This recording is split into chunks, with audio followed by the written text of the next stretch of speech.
Hey there from Bugeye Guys. This is a beautifully painted blue Bugeye. Gives us a chance to talk about an issue with the threads inside this hole that someone asked about.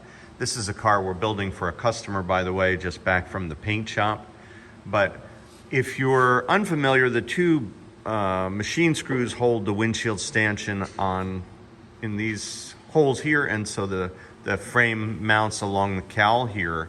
And this is a through bolt. You can reach the back of it right here. So this is a nut, well, it's a Phillips head machine thread screw. These are those Baby Moon fine thread screws go through here with a nut on the back.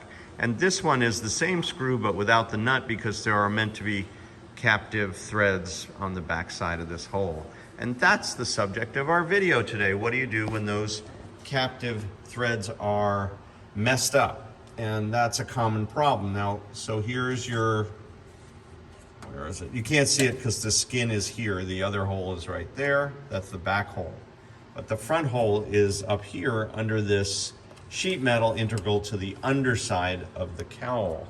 So what do you do when these threads get messed up? Because for obviously many years, you have these threads just get damaged. Water gets in there, they rust. You go to take them out and they destroy the captive threads. So you can cut into this panel. You can make a hatch, weld it up and re-weld this hatch back on. But that's beyond the scope of a lot of our clients who have already restored their car, and they're now just discovering those threads are messed up. It's nice to check that before you restore the car. But the solution that we've used in the past in this unfortunate event is to actually drill a hole here the diameter of the socket. So you can check your socket. I think it's a 1/2 or 9/16 nut on the back side that you're going to use. And as long as the outside diameter of that socket fits through the hole, you can then feed the nut, the bolt through the hole, put the nut and the washer up from behind, fit your socket through and tighten it, and you're on your way.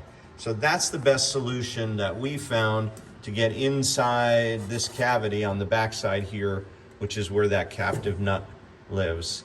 And it's all pretty well hidden under the dashboard once you're done. That's the best resolution for restoring a solution to mount your windshield frame here, and that's what we're up to this week here at Bugeye Guys.